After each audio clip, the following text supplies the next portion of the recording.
Tadi kita lihat kita sudah bikin dua part gitar dengan menggunakan looper. Oke.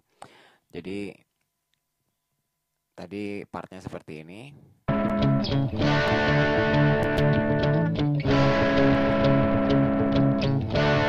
Ya.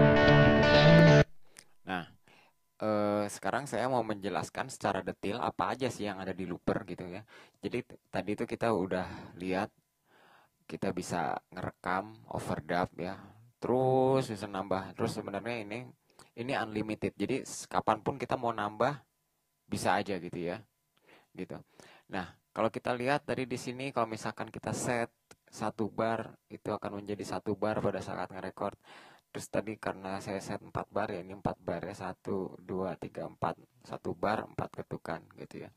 Nah, terus kemudian kalau kita pencet Command M, kalau yang punya foot pedal controller seperti yang ada di saya itu Kit Macmillan, oke.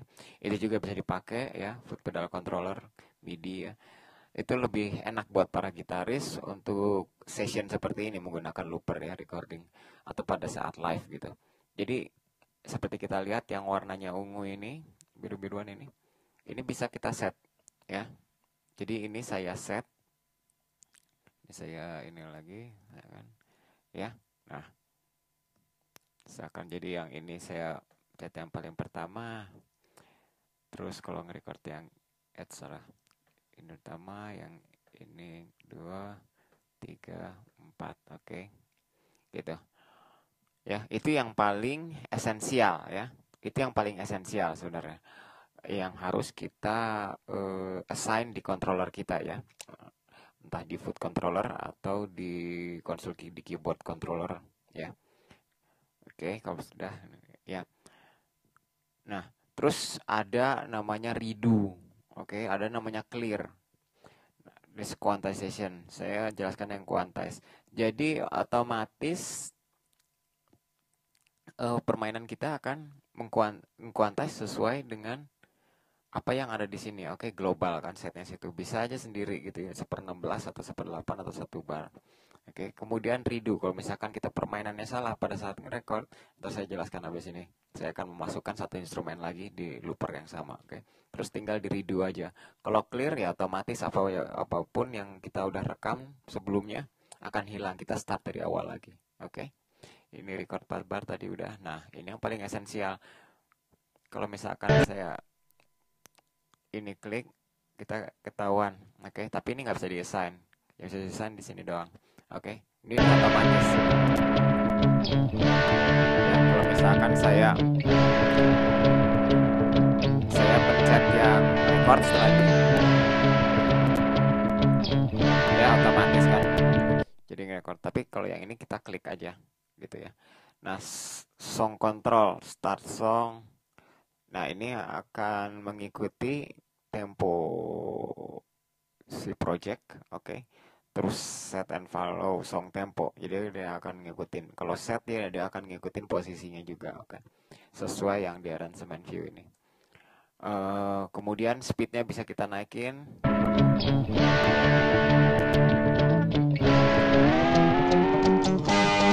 Tapi resiko nge-pitch, oke. Terus kemudian reversing. Oh, yang ini naik turun temponya ya. Reverse.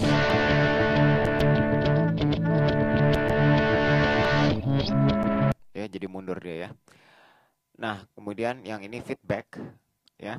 Jadi tempo kalau ini yang kita set, temponya akan volume akan diatur oleh si looper. Jadi begini, pada saat yang pertama, misalkan di sini ya part gitar kita record sudah. Kemudian saya mau masukin part baru. Nah, part baru akan lebih dominan volumenya daripada yang udah kita record sebelumnya. Oke, setelah ini akan saya tunjukkan juga. Oke, input output. Nah, ini apakah monitoringnya akan selalu, misalkan nih saya udah ya suara piano always. Tapi kalau misalkan never, saya nggak akan, saya pencet keyboard saya nggak akan keluar. Record, overdub, record. Jadi hanya terdengar pada saat nge-record, oke. Jadi hal-hal seperti ini mungkin berguna ya. Record overdub stop. Pada saat kita live gitu ya, kita nggak mau pada saat sebelum partnya kita udah bunyi duluan gitu ya. Jadi pada saat kita mulai main baru berbunyi gitu biasanya. Tapi kalau misalkan recording seperti ini saya set always saja ya. Jadi misalkan saya mau jelaskan yang undo dulu, oke? Misalkan saya record.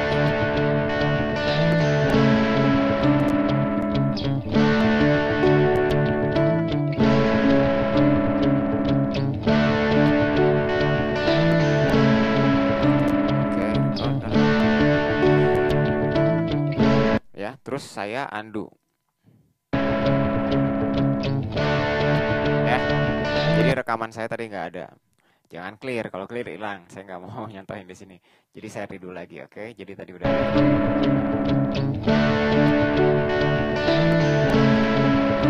Oke. Nah, kemudian saya mau jelaskan yang feedback, oke? Nah, yang tadi saya undo, jadi hilang ya. Sekarang saya start lagi dari pertama. Saya record ya. Nah, ininya feedbacknya saya turunkan, oke? Sekitar segitu.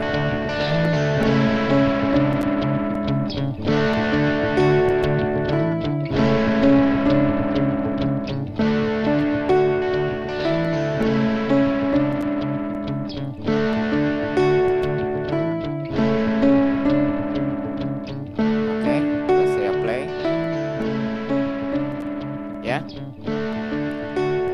Jadi sekarang apa yang saya record terakhir kali itu akan stay, volumenya tetap di situ dominan, sedangkan yang lain hanya menjadi pengiring, oke?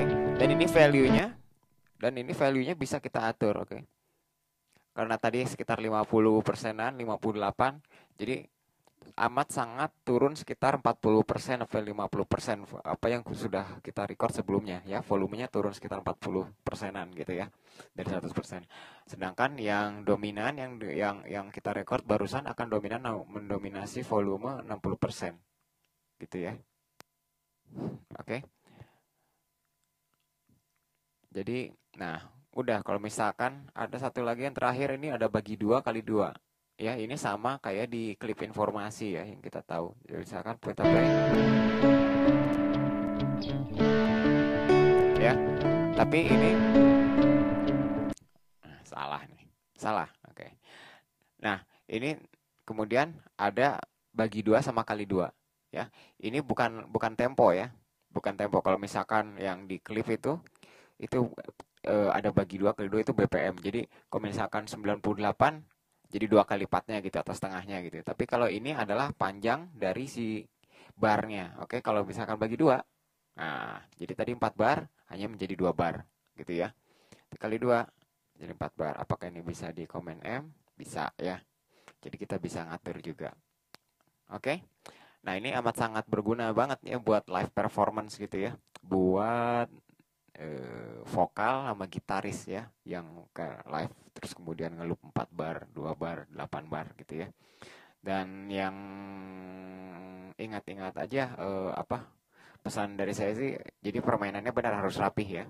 Terus harap hindari latensi juga gitu ya. Jadi kalau latensi meskipun seperberapa milisecond lebih dari 20 gitu udah parah banget. Kalau misalkan 10 ke bawah misalkan 5 atau 4 maksimum 6 itu masih bagus ya.